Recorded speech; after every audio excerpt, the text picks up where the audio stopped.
main doubt on homosexuality. Is it prohibited in Islam? And why so?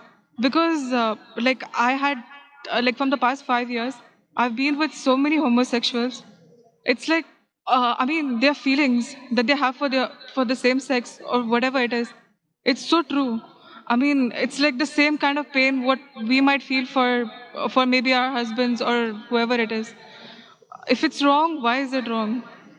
Sister asked the question that what does Islam say about homosexuality, and if it's wrong, why it is wrong. Allah says in the Quran in Surah Isra chapter number 17, verse number 32, that come not close to adultery, for adultery is an evil opening other roads to evil.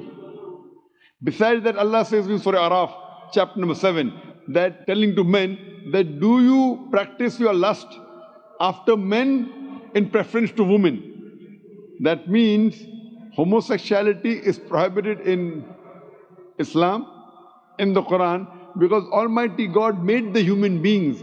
Allah says in the Quran in Surah Rum chapter number 30 verse number 21 that He has put love between the hearts of husband and wife. Almighty God has made the human beings in such a way that they love the opposite sex. Generally, naturally, no human being loves the same sex. I'm talking about the love which is required in husband and wife, not the platonic love which you have between your brothers and between your sisters.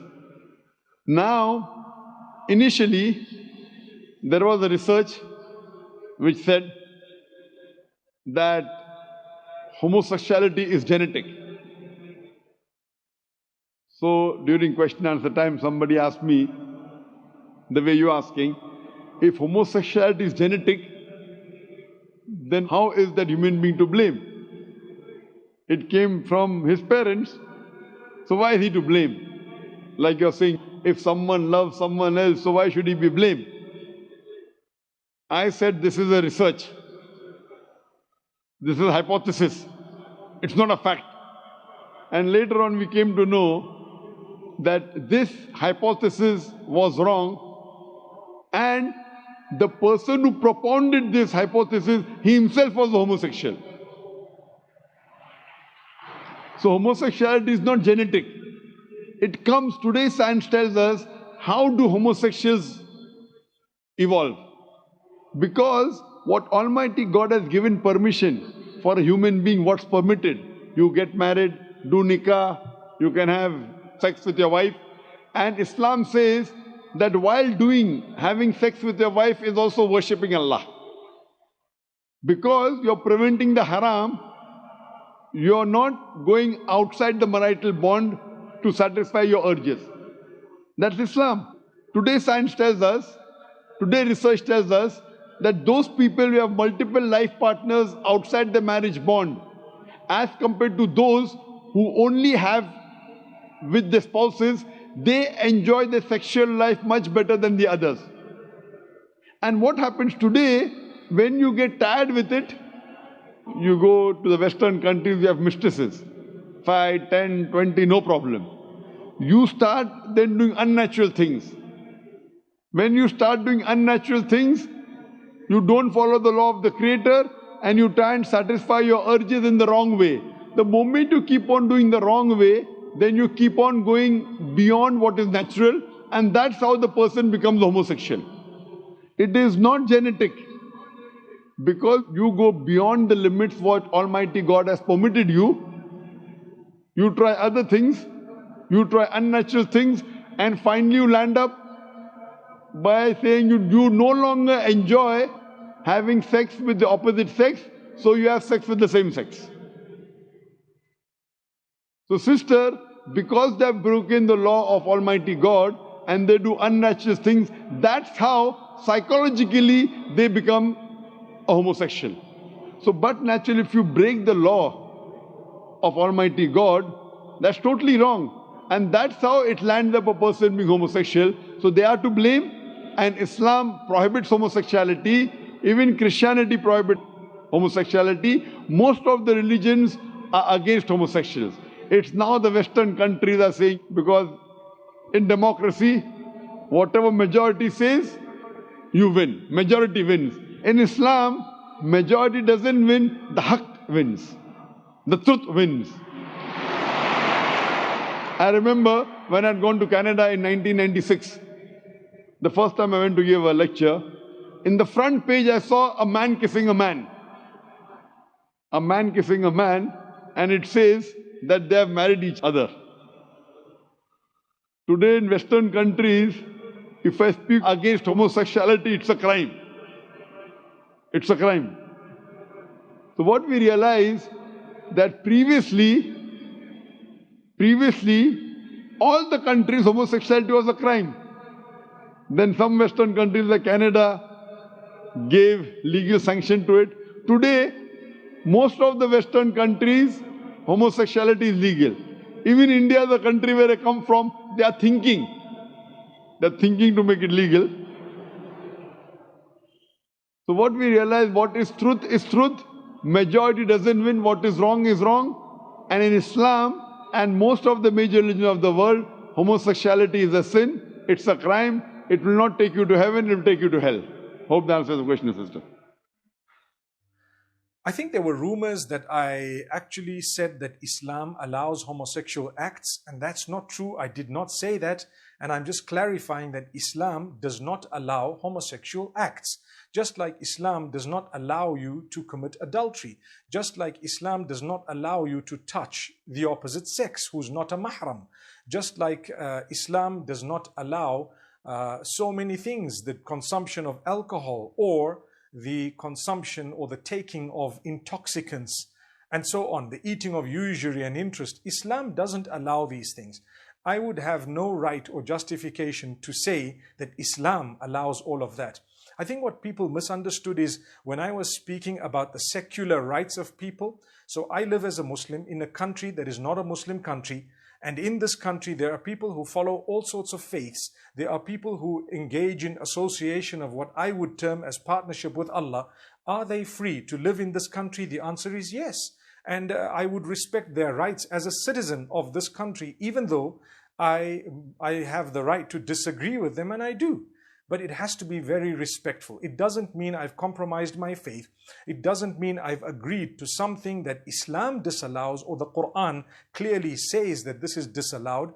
But it does mean that if someone has chosen a different religion or a different belief or even a different sect from among the Muslims, then the minimum I owe them is the respect of a human being with disagreement. And some people don't understand what that means. I think it's a very mature statement, and it actually goes to reflect that we are tolerant, and that's how it is. May Allah subhanahu wa ta'ala make it easy. I thought it's a good clarification to make.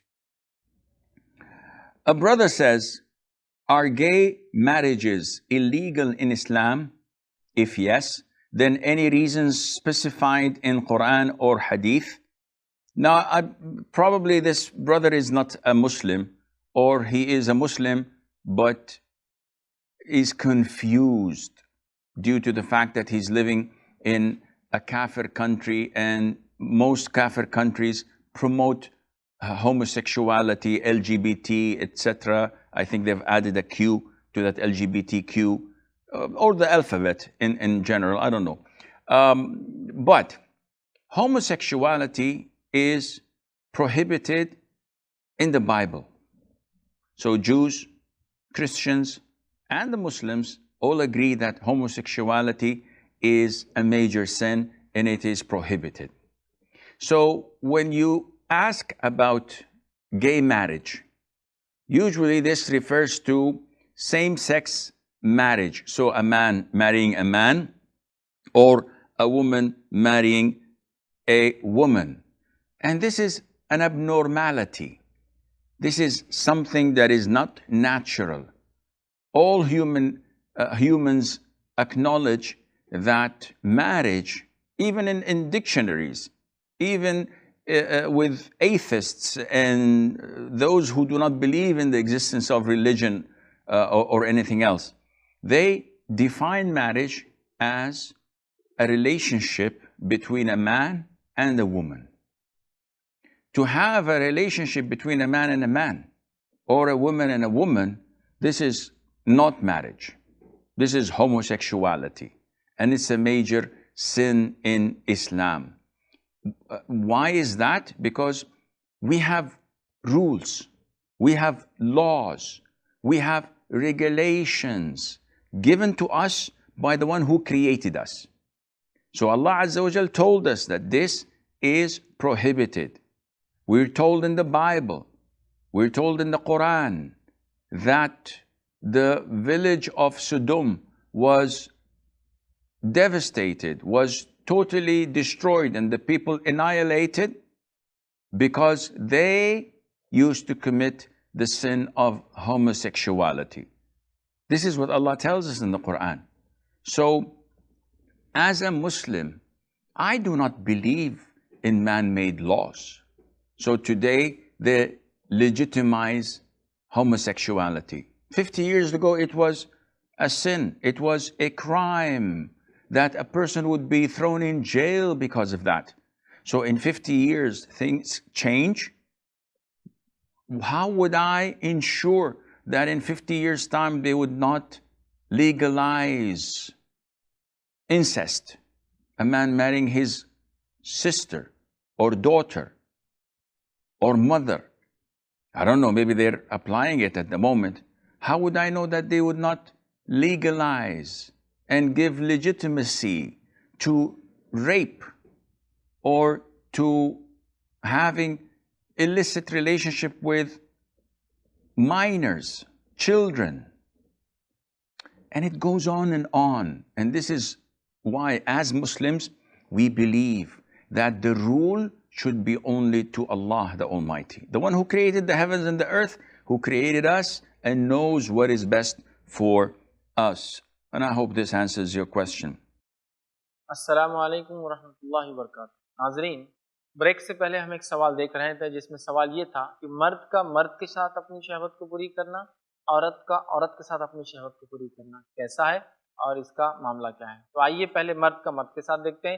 مرد کا مرد کے ساتھ شہوت پوری کرنا، اس کو لواطت کہتے ہیں، سوڈومی کہتے ہیں، یا جو ہے یہ ایک بہت سخت جرم ہے، گناہ ہے، جس میں مرد اپنی شرمگاہ مرد کے جو ہے دبر میں پچھلے حصے میں جو ہے ڈالتا ہے اور اپنی جنسی تسکین کو پوری کرتا ہے یا اپنی سیکشول ڈیزائرز کو جو ہے پوری کرتا ہے.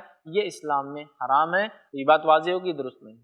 اب سیکنڈ کوشچن کا پارٹ یہ ہے کہ فیمیل کا فیمیل کے ساتھ کرنا، میں کہوں گا عورت کا عورت کے ساتھ کرنا یہ بھی ایک جرم ہے، یاد رکھیے، گناہ ہے. لیکن عورت کا عورت کے ساتھ اس عمل میں بے حیائی ہے، لیکن اس میں کوئی ایسی چیز نہیں ہوتی جو داخل ہو. جس طرح سے مرد کے اندر مرد کی شرمگاہ مرد کے جو پچھلے حصے میں جاتی ہے، عورت کو چونکہ یہ مسئلہ نہیں ہوتا، لیکن عموماً عورتیں اس معاملے میں یہ کرتی دیکھی جاتی ہے کہ وہ ایک دوسرے کو اورل سیکس کے ذریعے مطمئن کرنا چاہتی ہے، یا کبھی ایسے مصنوعی جو ہے چیزیں استعمال کی جاتی ہے جس کو ہم کہتے ہیں سیکس ٹوائز کیے جاتے ہیں، یا ڈیلڈوز جس کو کہا جاتا ہے، جس کے اندر عورت جو ہے مرد کی شرمگاہ جیسے بنی ہوئی کچھ ٹوائز ہوتی ہے، چیزیں ہوتی ہے، اس سے دوسری عورت کو تسکین یا مطمئن کرنا چاہتی ہے. یہ بہت بڑی بہائی ہے، یہ بہت بڑا جرم ہے، یہ بہت بڑا گناہ ہے. اس سے عورتوں کو اجتناب کرنا چاہیے. اور یہ ایک عجیب فضا بہرحال بنتی نظر آ رہی ہے، اور اللہ رحم کرے، ہماری حفاظت کرے. یہ ایک بہت بڑی بہائی جو مردوں میں تو تھی، لواطت، جس کا تذکرہ قرآن نے بھی کیا کہ لوط علیہ السلام کی قوم نے سب سے پہلے یہ عمل کیا. لیکن افسوس کی بات ہے ایسے واقعات عورتوں سے کرنے کے موجود نہیں ہیں. لیکن یہ اتنا غیر فطری عمل ہے جو عورتیں بھی کر رہی ہے، تو یہ بہت بڑی بے شرمی ہے، بہت بڑی بہائی ہے. اس میں ایک دوسرے کے سطر کھلتے ہیں، سطر کو دیکھنا حرام ہے. پھر مرد کی ضرورت عورت محسوس نہیں کرتی اور اپنی جنسی تسکین کو پوری کرتی ہے. پھر ٹوائز کا اور مختلف آلات کا استعمال کیا جاتا ہے، جس سے نتیجہ یہ نکلتا ہے جب ایسے آلات کو وہ شادی سے پہلے استعمال کرتی ہے، اپنی شرمگاہ میں ڈالتی ہے. جو ڈیلڈوز بہرحال جو استعمال کرتی ہے، یہ کبھی لکڑی کے بنے ہوتے ہیں، کبھی پلاسٹک ہوتا ہے، کبھی ربر ہوتا ہے، کبھی سلیکن ہوتا ہے، یا اور بھی الگ الگ مٹیریل یوز کیا جاتا ہے، جو کہ مرد کے حقیقی شرمگاہ کے مقابلے میں بڑے بھی ہوتے ہیں اور بہت زیادہ سخت ہوتے ہیں، جس سے انہیں لذت زیادہ حاصل ہوتی ہے. نتیجہ یہ ہوتا ہے کہ جب حقیقت میں نکاح ہوتا ہے اور مرد کے ساتھ رہتے ہیں تو انہیں وہ مزہ نہیں آتا، وہ لطف نہیں آتا جو ان ٹوائز کے اور فالتو چیزوں کے استعمال میں آتا ہے. لہٰذا میں کہوں گا اپنی شادی شدہ زندگی کو خراب نہ کریں ان غلط آلات کے چکر میں جا کے. اپنی جس کو نیچرلٹی جس کو بولیں گے، اپنی فطرت کو ہم تبدیل کرنے کی کوشش نہ کریں، بلکہ ان کو اوائڈ کریں، ان سے بچیں۔ ان کا استعمال عورتوں کا آپس میں یا مرد عورت کا ایک دوسرے کے لیے حرام ہے، یاد رکھیے، اس سے بچنا چاہیے، اور یہ بالکل غلط ہے، یہ بالکل بھی صحیح نہیں، یاد رکھیے۔ ورنہ اس چیز کے چکر میں پڑھ کر کئی عورتیں اپنی زندگی خراب کر رہی ہیں، پہلے استعمال کر لیتی ہے، نتیجہ یہ ہوتا ہے استعمال کے بعد کہ جب حقیقت میں شادی ہوتی ہے تو پھر اس کو اپنے شوہر سے، مرد سے وہ مزہ نہیں آتا ہے، جو ان فالتو آلات سے وہ اپنا مزہ حاصل کر لیتی ہے۔ تو لہٰذا عورتوں کا عورتوں کے ساتھ یہ عمل غلط ہے، یہ بے بے شرمی ہے، اس کے لیے عورت بھی توبہ کرے اللہ سے سچی اور ایسے عمل سے اجتناب کرے۔ ایک اور